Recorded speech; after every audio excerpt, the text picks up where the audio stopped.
If you or someone you love is suffering from chronic fatigue, exhaustion, thyroid issues, food allergies, mold exposure, or chronic infections, and you don't know what to do, then stick around because we are going to learn about 4 steps that you can take to support your health from a world-renowned fatigue and long haulers expert. Welcome to C60 Health Connections, where we meet with leading experts in the health and wellness space. Today, we are going to learn all about fatigue and long haulers with fatigue expert Evan Hirsch, MD. Evan is the founder and CEO of the International Center for Fatigue. Through his best-selling book, podcast, and online programs, he has helped thousands of people around the world resolve chronic fatigue and long haulers symptoms naturally, and he is on a mission to help 1 million more. Also with us today is my friend Ken Swartz. Ken is a research scientist, biogeochemist, and is the founder and chief science officer at C60 Purple Power. My name is Jessica McNaughton, and I am the Chief Operating Officer at C60 Purple Power. I'm a business executive with years of experience in corporate America, and for more than 20 years, I've been exploring with various modalities in health, wellness, and spirituality. Now, before we get started, these statements have not been evaluated by the Food and Drug Administration. Any products or topics discussed today are not intended to diagnose, treat, cure, prevent, or mitigate any disease. All right, with that said, let's get started. Evan, so great to see you. Thank you for joining me today. Jessica, thanks so much for having me. Ken, good to see you again. Ken, thanks for joining us as well. Glad to be here. All right. Okay, so Evan, this is going to be such an interesting conversation. I have been waiting months to talk to you, and I'm so glad that today is finally here. Okay, so first of all, how does somebody know if they have fatigue or long haulers? So some people think that you can only have fatigue if you actually have a diagnosis of chronic fatigue syndrome or of long haulers or post-acute sequelae to SARS-CoV-2, now what they're calling it, or PASC. And the reality is that if at some point in time, let's take fatigue first. If you're tired and you're having a hard time sleeping and your energy is not where you want it to be, there's a problem that needs to be fixed. And your quality of life is obviously suffering. You're probably surviving on caffeine or energy drinks, and you just can't maybe spend the time that you want to playing with your kids, going out on dates, going for hikes on the weekends because your energy won't allow it. So that means your body is screaming for you to do something about it and raising its hand and saying, hey, please help me out. And so you don't have to necessarily have chronic fatigue syndrome, which means that has to be going on for about 6 months, and you have to have a certain number of symptoms, including body pain, sleep issues, as well as low energy. And so generally, if you, like when we were in college and we had our finals exams, what did we do? We would come home after partying and after staying up all night studying and all that sort of stuff. We'd come home and we'd sleep for the better part of a month, but then we would bounce back and we'd be fine. So generally, if you're suffering with fatigue, low energy symptoms for longer than a month, there's a problem and you need to get it looked at. Now with long haulers, it's a pretty simple equation where basically you got the pandemic virus and then your life has never been the same. So sometimes symptoms will go away and then they come back, or sometimes they just stay and they persist. And sometimes they rotate, where people will say the symptoms I used to have are better, the symptoms I have now are worse. But it's basically that equation where you got sick and now your life has changed. And you can have over 250 different symptoms from that indicate long haulers. And so it can really be anything across the board, any sort of weird or new symptom that you didn't have before you got sick. Okay. So, and I understand, I want to try to break this apart because I want to be able to differentiate between fatigue and chronic fatigue and then long haulers, right? So help me understand. I understand there's different levels of fatigue. How do you categorize those and how do you define those? And so those different levels really have to do with what you need to do in order to get better. So a level 1 problem is if you fix your lifestyle habits and you're all better. So this means that you sleep more, you drink more water, you eat better food, and you get more movement. Now, a lot of people who have fatigue and long haulers can't really move much. You get off the couch or whatever, and you're too tired or you're short of breath. So that's level one, where you fix those lifestyle habits, and then your fatigue is gone and your energy is good and you can go back to your life. A level two problem is if you have deficiencies as well. So that means that you fix the lifestyle habits and you're still tired. You still have these weird symptoms. And then you replace the deficiencies, which I should say, big picture, is all these causes that we're going to be talking about today can be broken up into deficiencies, so things that are not in the body that should be, and toxicities, things that are in the body that shouldn't be there. So let's come back to level two. So that level two problem is you fix your lifestyle habits, you're still tired, and then you replace the deficiencies, which are things like hormones and nutrients and neurotransmitters, and if you're and you get better. So that's if you have a level two problem. So you replace those deficiencies, you replace the lifestyle habits, and you're better. If you're still not feeling better, and this is when people see us, it's level two, level three. If you're still not feeling better, it's because you have a toxicity that's present. And these are things like heavy metals and chemicals and molds and infections and allergies and negative emotional patterns and electromagnetic fields that are all in the body that aren't supposed to be there. And when you resolve them, when you remove them out of the body, then your fatigue and long hauler symptoms resolve and you can go back to living your best life.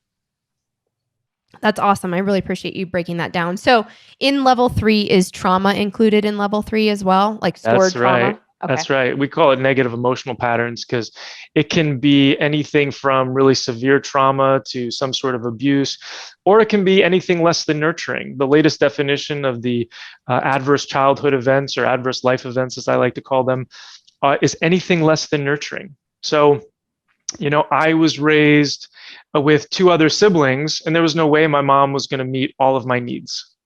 Right? People who have got 7 siblings, that's even harder. Yep. And then I also was rejected by a peer group when I was 10, and that changed the way that I saw friendship, and it increased the stress on my body and in my mind. So those things, weren't severe physical abuse, mental abuse, emotional, sexual, or whatever, but it still changed the way that I saw the world, increased stress on my body and my mind, and consequently, I have negative emotional patterns from that and negative thought patterns. We know that 80% of our thoughts that we think as humans are negative, right? And all of those things are increasing stress on the body, which in turn ends up can cause fatigue. So yeah, that's where we put the negative emotional pattern / trauma in with the toxicities. Okay, thank you. All right, so I want to go back to level one really quick. When I would just want to talk lightly about lifestyle habits. Like, what are some basic things that you recommend if people are like, hey, it's been more than a month, maybe I should look at this? Can you just give us some high level, these are some things that you should look at and consider addressing if you think you might have level one? Absolutely. So some of the easy stuff that you can do is just start drinking more water. Okay. Everybody should be consuming around 3 liters a day if they're going through like a program like we have. But for the most part, it's half your body weight in ounces. So if you weigh 160 pounds, you should be consuming 80 ounces a day. 90 ounces is 3 liters. So you're somewhere between like 2.5 and 3 liters. Oftentimes, if you do have salt and sweet cravings, it can be because your adrenal gland, which manages stress in the body, is dysfunctional. So putting a little bit of sea salt into that water can be really helpful because it also will increase the volume that's in the blood vessels and consequently can increase blood pressure, because most people who have fatigue actually have low blood pressure. Their blood pressure is lower than 110 systolic, which is actually the top number. If you go to see your doc and they're like, oh my gosh, your blood pressure is so good, it's 105, it's actually not good. I mean, ideal really is around 120, but there's a little bit of leeway. But if it's less than 110, it means your blood pressure is low. And oftentimes when you go from a sitting to a standing position, you get lightheaded. And that's a sign that you've got problems with your adrenal gland. And so putting a pinch of salt, if not more, like oftentimes you can put more sea salt to taste, Like if you feel like you're going to vomit from that water with the sea salt, that's too much. But you can put in, if you've got a 20-ounce bottle, you can put in a quarter to a half a teaspoon of sea salt. And that can really help with your energy, your mental focus, etc. So that's the first thing, is hydration. And our body's made up of 80% water. And so it just stands to reason how important it is. Most of us are living in a chronically dehydrated state. And so more water is better. But you do have to increase it slowly, because it might be a little bit overwhelming. So, maybe increase it by a couple of ounces every single day until you get up to the numbers I talked about. So that's hydration. The next thing that I would recommend would be to get more sleep. So ideally, you would be getting 7 to 9 hours of sleep per night. The window for most people is between 9:30 and 10:30 at night, where after that you can get a second wind, and then you may not have another window until later. And some people may say, that doesn't work for me. I'm a night owl, sort of, so to speak. And so you have to make this transition slowly. You do want to get 7 to 9 hours of sleep a night. That really is going to be the best sleep. And if you do have a sleep tracker, like I've been using the Oura Ring for about the last 6 months, it can really tell you kind of like what your sleep quality is and the different levels of sleep. And it's actually quite good at a lot of that data. So getting more sleep is good. Making sure that the animals are in another part of the house, or if something is waking you up, or some person is waking you up. Now, if they're a little person and you're nursing and stuff like that, you got to have them right there. But for the most part, you want to make sure that you're not being interrupted when you're sleeping at night. So if somebody is snoring, make sure you take care of that issue, or sleep in a separate room. If you've got animals that are waking you up in the middle of the night, put them in a separate part of the house. They'll get used to it after they're crying and whatnot for a couple of nights, But so that's the second thing, is sleep. So we talked about hydration, we talked about sleep. Any questions on those before we move on? No, I think that's great. And regarding, does the salt need to specifically be sea salt? Is that what you're recommending? It needs to be specifically sea salt. Yeah, you're looking for something that's got a broad range of the minerals, not just NaCl, not just sodium chloride, which is kind of what you get with table salt. And you don't want salt that is infused with iodine, because the range or the window of where you want your iodine to be is actually quite narrow, and you don't want too much iodine. Okay. So yeah, getting the sea salt, oftentimes the pink one might actually be better for you, because it's got a little bit more potassium in it, especially if you've got adrenal gland dysfunction. But any sea salt will really be fine. Okay, great. So we've got hydration, we've got sleep. Hydration and sleep. So then let's go on to food. So the best way to think about food is to consume as much vegetables as possible. That's kind of ideal. When you're looking at a plate, you want like half of your meal to be vegetable, and then you want some protein, about a quarter is protein, and then occasionally a starch, or something that's not a grain. And so ideally what you're looking at is meat and vegetables, no grains, no sugars. That's ideal. Okay. Takes a while to get there. So kind of the first thing that you can do if you're going to make this sort of transition is going to be to start going gluten-free. So you can eat exactly the way that you're eating, just change everything that you've got that's gluten into gluten-free. So gluten-free bread, toast it, it tastes better. Gluten-free pastas, there's a lot of options out there. Just have fun trying out the ones that you want. That can really change your life just by going gluten-free, because gluten is incredibly inflammatory. We've been in this human form for about 3 million years, and 10,000 years ago, we met wheat, which was a 7-chromosome organism at that time. It then became hybridized and matched with other grasses over time, and now it's like a 49-chromosome organism. We are a 23 chromosome, or 23 pairs, 46 chromosome organism. And imagine what we would look like if we were 100 chromosomes, right? We'd look really weird. So essentially, when we eat gluten or we eat wheat, I tell people it's like you're eating a sock. It's incredibly foreign to the body. The immune system goes after it. You get a bunch of inflammation, which means pain and dysfunction anywhere in the body. And so just by removing gluten, and then you also get water retention. So just by removing gluten out of your body, you're going to decrease pain, you're going to decrease dysfunction, you're going to start losing weight. So generally, if people have intact functional thyroid hormone and thyroid gland, they'll lose, by going gluten-free, they're going to lose 3 pounds a month. Actually, you'll lose 10% of your body weight in the first 2 months. And then you'll lose about 3 pounds a month until you get down to your high school weight. As long as you were healthy in high school, as I said, as long as your thyroid is functioning correctly. So going gluten-free is incredibly important, and oftentimes your family's they're not gonna know, especially if you're doctoring it up and whatnot. So that's the thing you can do. But meat and vegetables, no dairy, no sugar. Those are the other things you can kind of work on. But sometimes it's easier to think about what you can eat than what you can't eat. Yeah. So what this looks like in actuality and what you're making is that you are making something with meat and vegetables. So this could be ground up meat with steamed veggies. You can get it like a crock pot like we have, and just put everything in there and cook it up. So that's always a nice option for you. So that's food. And then the last one is movement. So we're really made to move, and movement, we don't say, you can say exercise if you want to, but it doesn't have to be exercise. But movement is really a panacea for just about everything in the medical literature. So panacea means universal cure. So you can cure almost everything by moving your body, because you're going to detoxify better. You're going to cause hormesis, which actually kind of stresses the muscles and the bones and actually causes for greater healing. And it doesn't have to be exercise. We want it to be fun. It can be movement, and it can be short. Like if you don't have a lot of time, do 10 burpees every day in the morning or at night. Do push-ups and work up to what I'm doing, which is like 50 push-ups, 50 sit-ups, 50 squats every day. And then I do them, throughout the day or different times a day, depending on the breaks that I have.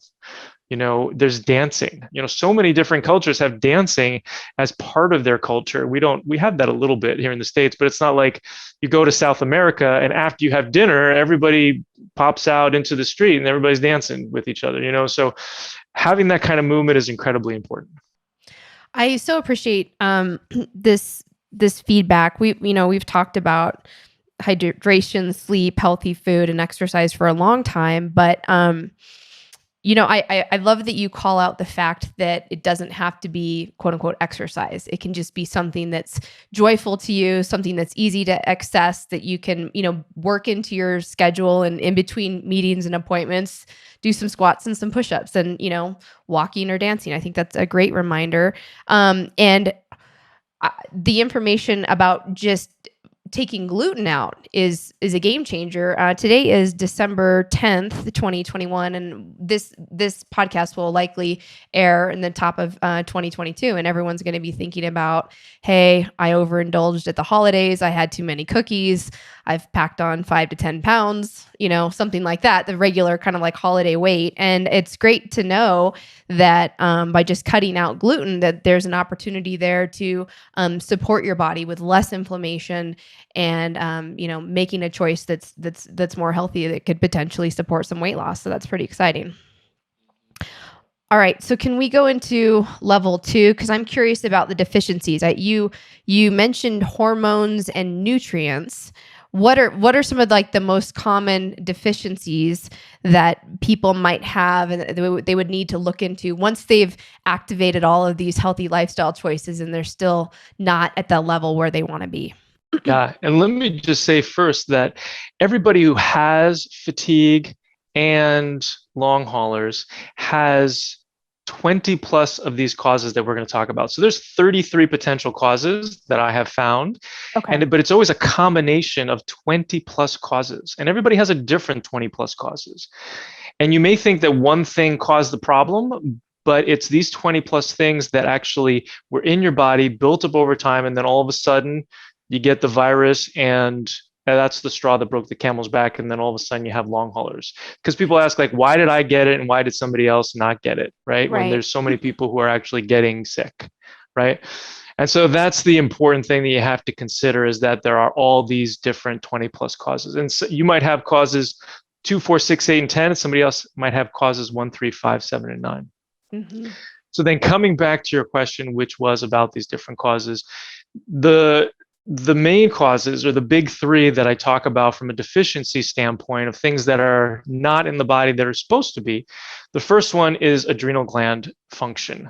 So the adrenal gland is a little triangular gland. It sits on top of the kidneys and produces hormones like cortisol, which manages the immune system and insulin and blood sugars and inflammation and your get up and go in the morning, and stress. So basically, anything that stresses out the body is going to cause a dysfunction and a deficiency in the adrenal gland, which is going to decrease your energy as well as your circadian rhythm. So the body gets confused about when you're supposed to be awake and when you're supposed to be asleep.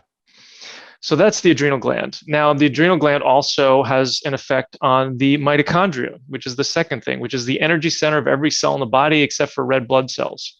It produces 80 to 90% of our energy, and it gets squashed, kind of like the adrenal gland does, by these toxicities. So the heavy metals, the chemicals, the molds, the infections, all these things squash the mitochondria. So we have to remove those things off the mitochondria, but then we also have to inject the mitochondria with some love to kind of bring it back online so it can make all of that energy that we need it to do. Now, it just so happens also that the mitochondria also has an effect on the thyroid. The adrenals and the mitochondria do. So whenever we're replacing, and those are the big three, the adrenals, the mitochondria, and the thyroid. So whenever we're replacing, we never want to just replace thyroid hormone, because oftentimes we can support the adrenals and mitochondria, and guess what? Then the thyroid comes back online. You don't actually have to take any thyroid hormone. But the thyroid is next, and the mitochondria actually helps the thyroid to get inside the cells. And so the thyroid is obviously incredibly important too, as most people know. It manages your metabolic rate. Oftentimes people get hair loss, they get weight gain, and a number of other symptoms, including fatigue. So that's kind of the big three that we see. And about 95% of the people that we see who have low thyroid have been underdosed. So they may have been told, hey, you've got low thyroid, you've got Hashimoto's, but they haven't been given enough thyroid hormone in order to support them. And so that's kind of what we use is a subjective ramp up to figure out exactly what the dose is, because everything works better when your thyroid is optimized. Thyroid is actually the best cholesterol lowering medication.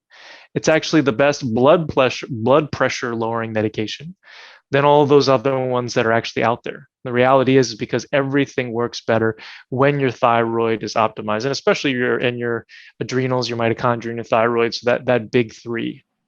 I'm wondering if you often run into people who come to see you who've only been given, T4 and not T3. I'm wondering if you're seeing a lot of kind of like misdiagnoses because some practitioners aren't experts in thyroid, and so they're just kind of doing, baseline treatment and not digging deeper and not doing proper testing. Do you see a lot of that?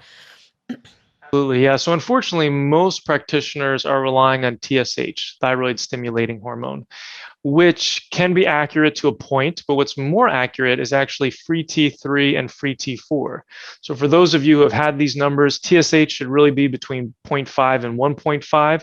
It's the message coming down from the brain to the thyroid. If it's above 1.5, it indicates that the brain is yelling at the thyroid to make more thyroid. And then free T4 should be above 1.2 and free T3 should be above 3.0. If those numbers are below that, it can mean that adrenals and mitochondrial dysfunction, or it can also mean that thyroid is dysfunctional as well. But yeah, that's absolutely the case. And if you give somebody T4 and they've got T3 that is deficient as well, T4 can convert to T3, but not 100% of the time. And so, and the symptoms that somebody has might be more related to T4 or to T3. So you have to fine tune it. You have to individualize it for the person who you're looking at, who's actually sitting in front of you, to make sure that they're actually getting the right dose of thyroid. Okay, that makes sense. All right. So now level 3. So if somebody's gone, they've done all the healthy lifestyle choices, they've, got their hormones checked, they've worked on their deficiencies, they're making sure they're getting the proper nutrients into their diet. But there's some environmental factors that are impacting them. Let's talk a little bit about how do you know if you have been exposed to, mold or toxins or, if maybe there's a lot of EMFs in your environment, but you don't have an awareness about it, maybe there's a new tower on your apartment building or, nearby, and you have no awareness about it. Like, what are some of the signs and symptoms that people might start to feel if they've got an environmental kind of exposure to toxins issue? So the question isn't really whether you have toxins in your body. The question is just how much. Because we're all exposed. We know that in some of the latest studies, there's 280 plus toxic chemicals found in cord blood. This is umbilical cord blood after a baby is born. We know that there's equal that amount in breast milk, right? Can you say that number again? Yeah, it's like 287 in this one study that was done. 287 different chemicals found in cord blood. Wow. Yeah. So we know that we're coming out of the womb with these toxicities. And we also know that oftentimes these toxicities are getting concentrated over generations. So grandma's mercury that then gets dumped into daughter's mercury, which then gets dumped into granddaughter's mercury, it's actually going to be more concentrated in the granddaughter than it was in the grandmother, interestingly enough. I'm not exactly sure why that happens, but that's generally what we see, which then the more toxins that you have in the body, the more autoimmunity you're going to have. So the immune system is going to react to these toxins and cause inflammation, which is pain and dysfunction. So in order to figure out whether or not you have these toxins, oftentimes what we're doing is we're looking at the direct measurements of these toxins in the body, usually in the urine. So we're looking at heavy metals in the urine, and we're looking at chemicals in the urine, and we're looking at mycotoxins, which are mold toxins in the urine. So that's really the best way to measure these things. And you can't really tell so much based off of symptoms. What I found is that of these 33 different causes, 75% of these causes can be determined by symptoms alone. But of these 25%, those are the heavy metals and the chemicals and the molds, in addition to like vitamin D and B12 and some of those others, that really need to be assessed by labs. Okay, so that's kind of how we're going to assess for those toxicities. But it's really a consequence of getting full of stuff, the FOS. And so the way that I like to picture this is the human is like this rain barrel where over time you're filling up. So for me, my story was that I was born and in New Jersey and I got bitten by a tick and I ate lots of tuna fish sandwiches and gluten and dairy and mercury fillings and on and on, lived in a moldy environment. I pretty much had 30 out of 33 different causes, but I was fine until I wasn't, until there was that straw that broke the camel's back. But it wasn't just from that one thing. It was from that buildup over time. And so that's what people have to understand. And that's why it's so important. It just so happens that these toxins that we're looking at are also not just the causes of chronic fatigue, not just the causes of long haulers, they're also the causes of autoimmune disease, as well as cancer, heart attack, heart disease, stroke, and Alzheimer's. So these toxins have all been found in these different situations where the immune system is getting triggered, where DNA is being damaged, where inflammation is happening.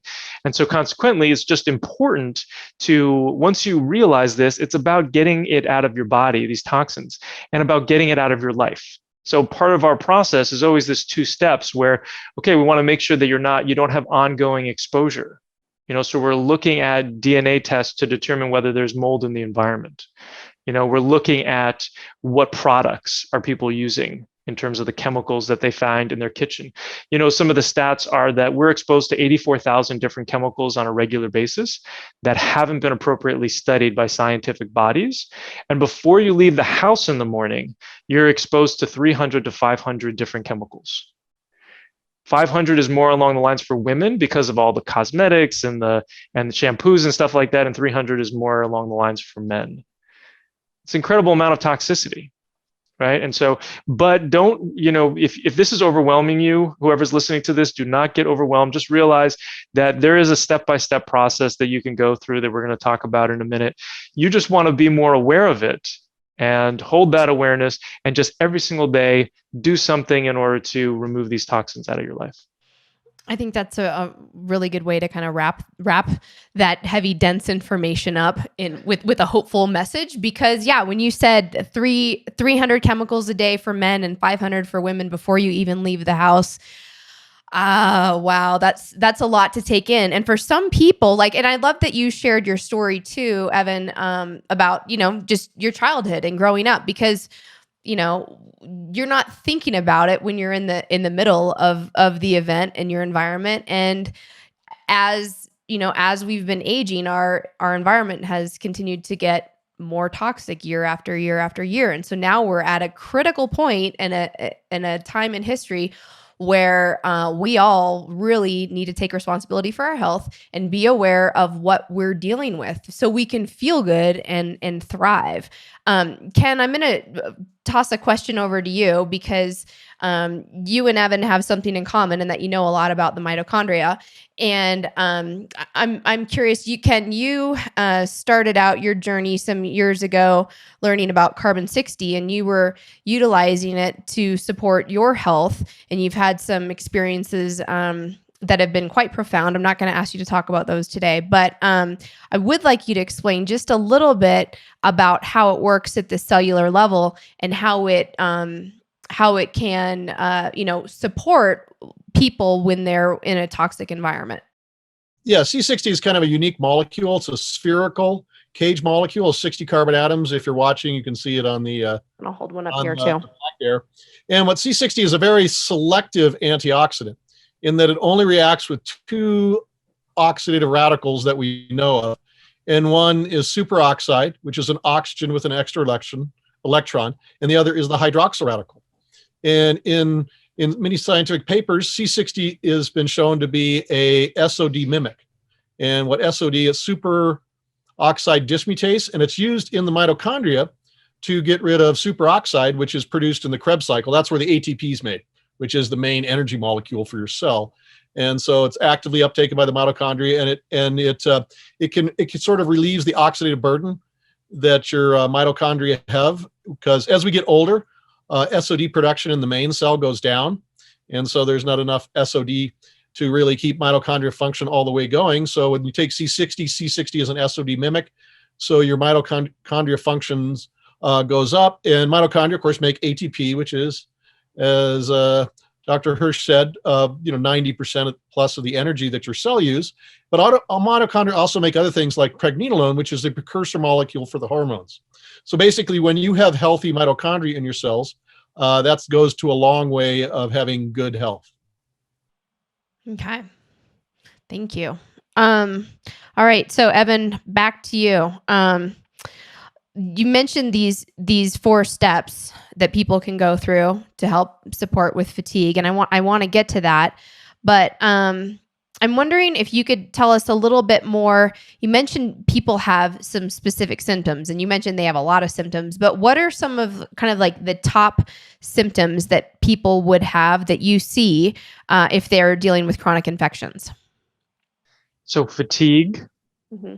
brain fog, shortness of breath, body pain, sleep problems, mood issues like anxiety, depression. Those are probably the main ones. There's lots of weird ones right now with long haulers, but those are kind of the main ones that we see with infections. Sometimes there's also some sweating that ends up happening. But with individual infections, and we can definitely go into those, it's kind of really interesting to see a conglomeration of symptoms that can actually determine whether or not you have a particular infection. So I can go into that if that would be helpful. Sure, that would be great. So if we take an example of something like Lyme or Borrelia, Borrelia, there we go. Yeah. So Borrelia, you can't have Borrelia if you don't have symptoms that come and go or symptoms that move around the body. And so they have to have both of those, where some days are better than others. And then whether it's joint pain, nerve pain, or muscle pain, one week or one day it's in this joint, and then the next week or the next day or the next month, it's in another joint. So that's pretty classic for Borrelia. Not much else does that. And then if we're looking at something like Bartonella, which is another type of stealth infection, oftentimes caused by a cat scratch when it's in acute form, where you can get large lymph nodes and fevers, but you can also get it in a chronic form where people have pain on the bottom of the feet, oftentimes cramping in the feet or in the calves, usually at night. They'll have problems with muscle pain, usually neck pain, headaches. There'll be anxiety and depression. There'll be sleep issues. Oftentimes they'll have rashes on the body that look like stretch marks. Usually people will have thyroid issues. And what I found is what's really interesting is that being able to reverse people's thyroid issues, get them off of thyroid medications, can happen when you address a number of these different infections. And you don't have to have all of those symptoms that I just mentioned. You could have like 3 of them. Let's say you got pain on the bottom of the feet, muscle cramping, and then sleep problems. It's highly likely that that individual has Bartonella. And then Babesia is another interesting one that we look at, which is considered the North American malaria. And that one actually causes spontaneous sweating, sometimes during the day, sometimes at night. Could be every day, or could be once a week, or could be once a month, depending on what's going on with the person. Oftentimes they'll have really awful sleep, usually worse than the Bartonella. And they'll also have worse mood symptoms. So anxiety to the point of panic attacks, depression to the point of suicidal thoughts, and then also shortness of breath. So what's interesting is that a lot of these symptoms that I've just mentioned are also symptoms of long haulers. And what we're seeing is that the pandemic virus actually can operate as a biofilm disruptor. So those symptoms that I just mentioned could be from long haulers, or they could be from these other infections that get released when you actually get the virus. And so biofilm is kind of like this collagenous material that exists on mucous membranes, and the virus can come in and break that up.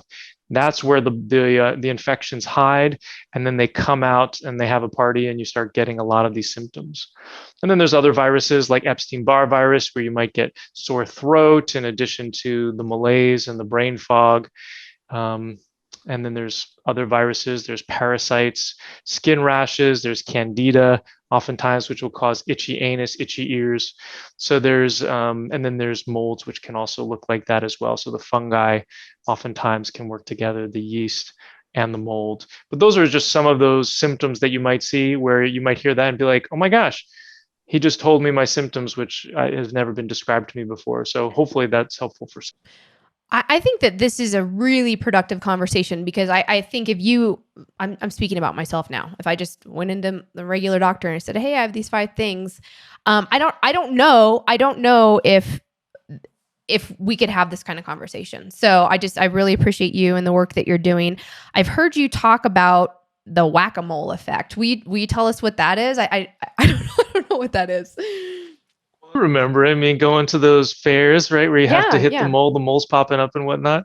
Yep. So that's kind of that will happen when you start going after a particular infection.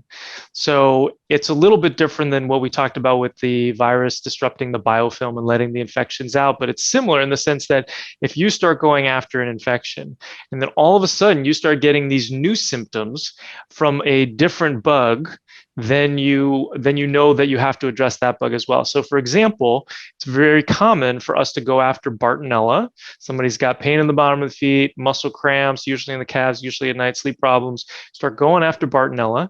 And then all of a sudden they start sweating and they start having anxiety. And we're like, and they start having shortness of breath maybe. So we're like, they got Babesia popping out with this whack-a-mole sort of thing. So then we need to address Babesia as well, and that helps get things under control. And when I say address things, so I'm an MD, but I operate as a coach because everything that I do is virtual, online, operating across state and national lines. And so everything that we do is natural. So we're talking about herbs, tinctures, all that sort of stuff. And I felt like I could make this leap into virtual when I got good enough in my functional medicine practice and realized I actually don't need to prescribe anymore. Mm-hmm. So why don't I just go virtual and help more people? So that's an essence. Well, I love that because, the natural path is accessible to all of us. And so these are, like you said, they're lifestyle choices. It's understanding what's in your environment, and they're conscious decisions that we can take and make in order to be responsible and affect positive, productive change in our life. So I think that that's huge. And I wish more people were having these types of conversations instead of just relying on some kind of external quick fix, pill where we think that, hey, there's, we need instant gratification. So there's got to be I've got to be able to take something for it. No, you've got to make different choices. So I think this is great. All right. So why is it so hard to treat these infections, and why is it so hard to diagnose too? So a lot of it has to do with knowledge. So a lot of practitioners just don't have the knowledge base. Conventional docs, natural docs, even functional medicine docs, they can be great, but they're usually limited to what they've studied. And a lot of them don't want to touch some of the more extreme things like Lyme, mold, parasites. They may say, I'm going to stay over here and I'm going to help support deficiencies, which is great. We talked about the deficiencies and the toxicities. You can get a lot of people better, right? We talked about level 1 and level 2, lifestyle habits and replacing deficiencies. You get a lot of people better just by focusing on those. And then what they'll do is they'll refer out for the other stuff.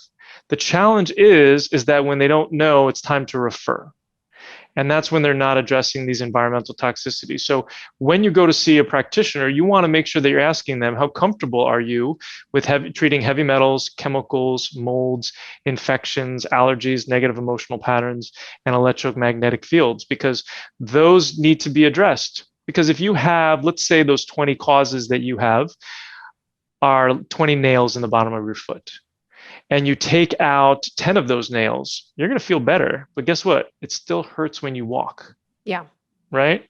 And so you want to make sure that you're getting to all of those different causes. So that's one reason why it's hard. And really the main reason why it can be hard for people to get results is because they're not going after that. The other thing too is that oftentimes they're not addressing step 3 enough, which we can talk about in a second here. But step 3 is all about opening up the detoxification pathways, because when you have toxins, and by definition, we talked about if you're human, you have toxins. And when you have toxins are going to clog up the ability for crap, which is a medical word, right? Crap to get out of the body. And so if you can't get stuff out of the body, guess what? It just goes right back into another compartment. So that's why step 3 is so important, is that you have to open up these detoxification pathways to get stuff out of the intestines and the lymph and the liver and the kidney and all these things, so that when you go to remove these toxins, they actually have a place to go. Otherwise, you're just going to feel worse. Okay. So can we talk about how do you open them up? Yeah, can I talk about the 4 steps first? Yes, let's do it. I've been craving it. I just want to talk about the 4 Let's steps. go there. The 4 steps. This is the moment we've been waiting for. So the first step is to assess all of the causes. Okay. So I'm a big causes guy, because if you want a map to fix your problem, you have to know what the cause or the causes are, right? So there's these 33 different causes. Everybody has 20 plus causes. And 75% of these causes can be determined by your symptoms alone. So generally people join our program, and within the first hour of working through the workbook, they know 75% of their causes, which is huge, right? Because then you can spend the rest of your time actually figuring out how to treat those causes and matching up the treatment with that cause. So that's the first thing, is assessing those causes, assessing which ones you have. And then the second step is replacing the deficiencies. Okay, so one of the things that we have to talk about is the fact that these toxicities actually cause 90% of these deficiencies. Okay, so these deficiencies in adrenals, thyroid, mitochondria, vitamins, minerals, neurotransmitters, all of these things are deficient because of the toxicities that are present. So then you might say, well, Evan, why don't we go directly at the toxicities? And the reality is that you're going to feel worse if you do that. The body's not set up for that. So we replace the deficiencies and the big 3, like I talked about, the adrenals, the mitochondria, and the thyroid, to make you feel more robust, to increase your energy, to start to open up those detoxification pathways. So that's step 2. And then step 3 is to open up these detoxification pathways. And we start from the bottom and we work our way up. So the first thing is you got to have 2 good bowel movements a day. It's opening up the intestines. Part of my story is that for the first 20 some odd years of my life, I pooped once a week. because I didn't know that that wasn't healthy. And so consequently, what ended up happening is that the stool that sat inside my intestine just released the toxins that I'm trying to get out of my body back into my body. It goes through the lumen into the bloodstream and then gets absorbed. So when you're not having regular bowel movements or twice a day and you're holding it in, it's just recycling through your body? It's recycling. Holy crap, literally. Literally. Okay. Yeah, that was quite. Yeah, I mean, that was unfortunate. All right. Can I ask you? I'm going to ask you. Okay. Please. How do we poop twice a day, Evan? Help us. So sometimes it's more fiber. Okay. So, and sometimes the way to get more fiber is in a smoothie. Okay. Are we talking like psyllium husk? Are we talking like an apple a day? Like, give us a little bit of coaching here, since you're the coach on all things fatigue, on like, how do we do this? Because I know some people are going to say, like, who are listening to this, like, let's do that today. Yeah, there's like 10 things that you can do in order to be able to make sure that you're having a good bowel movement a day. But one of the major things is avoiding dairy. Okay. Dairy is incredibly phlegm producing and constipating. The second thing is avoiding gluten. So much of this has to do with food. The third thing is increasing fiber. So that could be an apple a day, which is, I think, where that adage came from, is actually the fact that you were having good bowel movements when you were increasing your fiber. But it also has to do with the fact that half of your plate at pretty much every meal needs to be vegetables. Okay. Vegetables and fruit. You want more vegetables than fruit because fruit are higher in the sugar, but as long as you eat them with the fruit itself, with the fiber that's in the fruit, then you're going to have less sugar that's being released into the body. But that's what you need to reach for when you have a craving for a snack. You need to be reaching for vegetables. You need to be reaching for fruit. So that's really helpful. The other thing is movement. I've had some people who are like, I'm really constipated. It's like, do you move? No. Go for a walk every day. Oh, now I'm pooping every day. So sometimes that's all it takes. The other thing too is that our bathrooms are not set up at all for good bowel movements. So ideally we would be squatting. The rest of the world squats. Do we need to get a squatty potty, Evan? Squatty potty is where it's at. Okay. I haven't talked about that before. Okay. So get a squatty potty. Okay. Yeah. I'm a fan of a squatty potty. You can also, if you're flexible enough, you can just put your feet, you can hug your knees into your chest and you can just put your feet up on the toilet itself. But what that does is it actually straightens out the colon. Okay. And makes it a lot easier. And then what I'm also doing during that time to get really personal, no, I'm just kidding. Yeah, let's go there. is I will do some so you can do some belly massage. Okay. Or you can do I do some breath work, which is part of the yoga training that I learned, which is basically bringing your belly button into your spine back and forth and kind of letting the air out of the nose.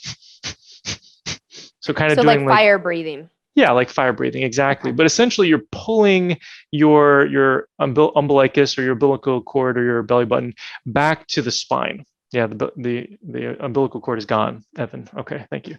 But yeah, the belly button back to the spine and doing it numerous times. If you can do the wave, also with these muscles, you're also massaging the intestines, and so that can help as well. And then if you need some supplements to help you, oftentimes magnesium is my number one favorite. There's some other ones that you can use as well, like Cascara Sagrada and some of these that are more temporary or more short term. But magnesium, everybody needs magnesium. It's involved in 550 different enzymatic reactions in the body, including detoxification and relaxing the muscles and whatnot, and helping out with sleep. And so you can ramp up to your ideal dose of magnesium, and that can also give you the bowel movements that you want. And so that's a great trick. And I tell people that if you have a hard time having a bowel movement, you really want something that's more like magnesium citrate, not magnesium chelate, which is better absorbed and doesn't give you that laxative effect. And the magnesium citrate, you can start off with one capsule at night and take it every night. But every 3 nights, you increase by 1 capsule because there's this delay from when you take your magnesium and when you actually have a bowel movement. So start off, day 1 is 1 capsule, day 2 is 1 capsule, day 3 is 2, then you go 2, 2, and then you go 3, 3, and you keep going until you get your stools too runny, and then you just back it off by 1. So let's say you get to 5, it's too much, you back off to 4, and then you just stay there, and that's kind of your sweet spot. There's also, if you are having a hard time going to the bathroom, you also most likely have toxins, you have infections, you have heavy metals, you have chemicals, you have molds, and so you have to relieve those. And as you relieve those, you're going to need less and less magnesium. You're no longer going to need it as a natural laxative. So ideally, you don't need any magnesium. You're just eating well, and you're able to have 2 good bowel movements a day. All right. We've got goals for 2022 now. I think this is a good one. All right. So we talked about assess causes, replace deficiencies, open detox pathways, and then what's number 4? Well, and we only talked about intestines on the on step 3. Gosh. Okay, there's more. Yes, there's more, but wait, there's more.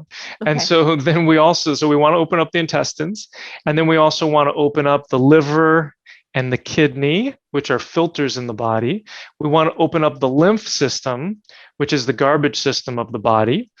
And then we all want to open up the glymphatic system, which is the brain lymph, which is the garbage system in the brain. And so we want to make sure that all of those systems are open so that you can get those toxins out. Yeah, that's step 3. And then step 4 is removing these toxins. Okay. And so oftentimes the order has to do with the severity of the symptoms that you have, but some of the ones at the top are things like long haulers. They are things like molds. There are things like other infections. And then there's the rest that are based off of the labs that you have or the symptoms that you have, in priority of which one's causing you the most amount of pain and discomfort. All right. So this is good news because there is a path forward. And if you're dealing with fatigue or you're struggling because you're also dealing with long haulers, there's solutions available to you. And and you're the person that we can work with. And we don't need to be in your geography to work with you, which is really, really awesome. All right, so let's talk a little bit about how does somebody know if they have long haulers? So it's really it's really not that complicated. So you basically got the virus, Mm-hmm. and you feel worse since then. Okay, and you just never got over it, basically. Never got over it, and Okay. you might have felt like you got over it, but then symptoms came back that were weird, and you don't know why. Okay. Right, and they can be different symptoms than what you had initially. And the likelihood of you having it is greater if you had 5 symptoms initially when you first caught it. So this can be any symptom. So it could be like fatigue, shortness of breath, fever, cough, a number of those things, where if you have 5 symptoms, you're more likely to get long haulers. Okay. So does this include people who lose taste and smell? Yes, absolutely. Okay. All right. So do we know what causes long haulers? We do. So there's a lot of research that's still ongoing, but what we've seen is that it is this combination of all these toxins and then the deficiencies. And then the virus was the straw that broke the camel's back, because what we see is that when we remove these toxins and we address the virus, which is actually still an active live virus in the body, then we have success. And so there was a study that was done that looked at, I think it was like 18 people. So it was a smaller study, but people who had the virus got over the virus. And then 4 months later, they did intestinal biopsies of these people. And I don't know who's raising their hand and be like, hey, choose me for intestinal biopsy. Right. But half of those people, so 50% of those people had live active virus in the intestines, and they had no symptoms. So these are people who are asymptomatic, so no symptoms, or symptoms were completely gone. So we can assume, based off of this, we can extrapolate that all of those people who have long haulers still have live active virus. And the thing is that when we address the live virus in using the herbs and the nutrients that we do, we have success, right? So we know that corroborates what that study was saying. Okay. Do we know what percentage of people who got the virus end up getting long haulers? Do we have any idea like how many people who've had it that this is impacting? We do. And the numbers are much higher than people, I think, initially thought. So what we're seeing right now is that 10 to 30% of people who did not have to go into the hospital end up getting long haulers. Okay, so that's like 1 out of 3 people. And when I say don't have to go in the hospitals, it means you got the virus, and then you did not have to go into the hospital because it wasn't that bad. For people who had to go into the hospital, 75 to 85% of those people are going to have long haulers. And by definition, I'm saying that it's persistent symptoms longer than a month. The definition is still kind of up and down, but the reality is that when you get a flu or you get a bad flu, you're usually back to normal at like 2-3 weeks, right? If it's lasting longer than a month, it means that something else is going on, and the immunologists cannot explain it. They're like, the virus should be gone by now, right? But the reality is that it's not. And do we know why some people get it and others don't? Yeah, so it has to do with all of these different causes. So you may be feeling fine, and most of the people who are getting it are less than the age of 50. Most of them are actually athletic. But what happens is that when you are athletic and you're stressing the human organism, because that's natural and that's healthy, by exercising and working out and stuff like that, and you get sick, it makes for a bigger challenge on the mitochondria. But the stage has to be set. The adrenals, the mitochondria, the thyroid, nutritional deficiencies, lifestyle habits, these toxins, all of these things already have to be present in order for people to end up having a problem. So that is really what we're seeing. It's not because of the particular blood type or anything else. It really has to do with these number of causes, because the immune system gets dysfunctional, and then the immune system can't keep the virus in check, and consequently then the virus takes hold. And the reason why there's so many different symptoms, to up to 250 different symptoms associated with this virus when you're talking about long haulers, is the fact that the virus travels through the blood, and anywhere the blood goes can cause any symptom. Okay. And then we're also seeing that so many of these people end up with their blood being thicker than it should be. And that allows for infections to travel a lot more easier throughout the body. So that's kind of one of those mechanisms. So part of what we do as part of the plan is to break up those clots that end up forming. And there's a number of different novel techniques that are kind of popping up to kind of help people do this. But that has to be part of the overall process, where you're breaking up those clots, you're addressing the infection, you're removing all of these different causes. Why? And I should say, just real quick, I should say, when I'm saying clots, it's not like you've got a blood clot. It's like your blood is thick and you're creating these microclots. Yeah. Okay. So why is this like so hard to treat? Well, a lot of it has to do with the fact that the conventional establishment isn't really willing to look at treatments right now. Mm-hmm. You can look at, there's been other countries and huge provinces that have used some of these repurposed medications and have had wild success, where they're giving people like vitamin D, vitamin A, vitamin C, repurposed medication, and then consequently they everybody gets better in the province, but that's not something that's necessarily being looked at, unfortunately, by the conventional establishment. So that's one of the things. The other thing is that people don't realize that the virus is still live and active. They think that it's products that are left. And the third thing is that there's all these different environmental causes which are playing a role, which are kind of intermingling, and these people, the docs don't know how to treat it. Mm-hmm. This is a very specific kind of like specialization when you have this understanding around all of the environmental toxicity. So that's kind of where all this stuff is it becomes more complex. And especially when everybody has these different causes, like besides the virus, they've got these 20 plus causes, but they're different for each of these individuals.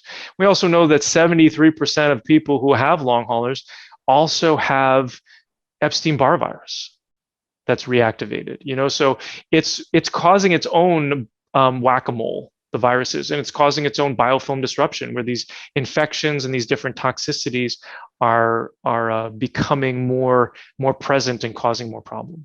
Will you tell us a little bit about Epstein-Barr? Sure. So the Epstein-Barr virus is usually known, people are most aware of it when you're talking about mononucleosis, or mono, the kissing disease that happens when you're a teenager. But that virus can happen at any point in your life, and it has to do, once again, with this relationship with the other toxicities that are present and its relationship to the immune system. So you can have, if you have no other symptoms besides fatigue, it's very possible that it's Epstein-Barr or some other virus, because they can be pretty non-specific. But you can also have a sore throat. You can have enlarged lymph nodes. But like I said, it's pretty non-specific. It could be just fatigue. Do you also have a 4-step process for long haulers? I do. And it's very similar in the sense that we're assessing all of the causes that somebody has besides the long haulers, besides the virus. We're replacing the deficiencies, because one of these major reasons why people feel awful is because they have low energy. So the adrenals, the mitochondria, and the thyroid need to be remedied. People who are losing their hair all over the place, it's because they have a deficiency in that big three, especially the thyroid. Then we do step 3, we're opening up the detoxification pathways. And then when we go into step 4, we are addressing the virus. We are thinning out the blood so that we can make sure that the virus isn't traveling around the body. We're resetting the immune system with some natural immune modulators. So there's a number of different things. And then we're acting at different parts of the virus, as well as the ACE receptor and the spike protein, in order to have success. And then we're also addressing all of those other toxicities that we talked about that have hijacked the immune system in the first place and allowed this virus to take hold. There's so much here. This is such great information, Evan. I really appreciate this. Ken, I want to shift the conversation back to you a little bit. Do you have anything that you want to add to what Evan shared with us? Not too much. I mean, he really covered it well. And I mean, just the level of toxins and other environmental factors that are in the that just exist is so huge now. And you really have to take control of your own health, and relying on the standard medical structures isn't really going to get you there. And I know we have a lot of customers like that in the C60 area, because they've tried the alternatives, the standard stuff, and it just hasn't been working for them. And but C60, it's an antioxidant. It's not a cure-all, and it can help like in strengthening mitochondria function. And when you get that, you get more energy, you get a higher hormone function. But you really do have to take care of all the other underlying things if you really want to have benefit from C60 or anything else that you take. And that's how we've used it. That's how we've incorporated the C60 into our protocols, is for its support in boosting the mitochondria as well as decreasing inflammation. Great. So Evan, there's probably a lot of people here who would love to connect with you. Do you want to talk to us a little bit about the different programs that you have and opportunities, and how people can get in touch with you if they want support with fatigue and long haulers? Sure. So you can find me at fixyourfatigue.com. So FIXYOURFATIGUE.com. We also have a free Facebook group where I'm posting educational videos in there on a regular basis as well. And we share those out to different social media channels. So any place, any of your favorite places, you can find me. I'm at the Fatigue Doc on Instagram. And our programs include one-on-one and group aspects to walk you through this 4-step process and give you all the hand holding that you need. But essentially, we have a workbook, we've got videos, we've got one-on-ones, we've got group components that address all these different causes. So we actually have a health coach in addition to me on staff. And then we also have 2 nervous system retraining coaches in order to deal with the trauma, as well as supporting the community in different ways. And so that's kind of what we found. And then we are 100% virtual, and about a third of our clientele is in Europe and beyond. And so we are able to help people all across the world. We have lab store and supplement store in the United States, in the UK, in the European Union, and in New Zealand. So we're doing our best to help as many people as we can. That's awesome. We will make sure that we put all of your links and the different ways people can connect with you in our show notes today.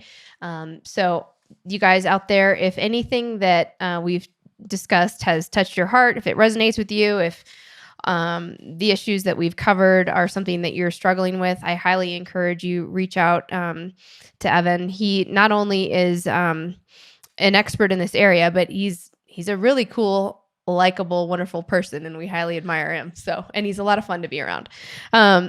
So this has just been fascinating. I so greatly appreciate your time.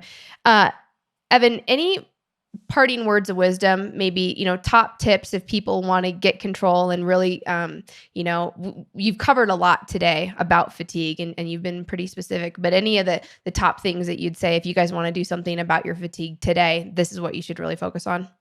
Absolutely. One of the things I forgot to mention first is that we are working on a long haulers quiz, which should be up on the website shortly. Okay. Which probably by the time this launches, it'll be there. I would say the biggest thing that you can do right now, which is something that we talk about in our program, is start working on your mindset. So we help people create their daily mindset practice.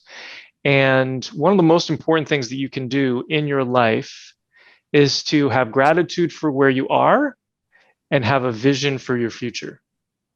Because if you don't do that, you're going to be frustrated by where you are right now, and you're going to have an urgency, and you're not going to know how you're going to get to your future. And actually, you don't have to know the how.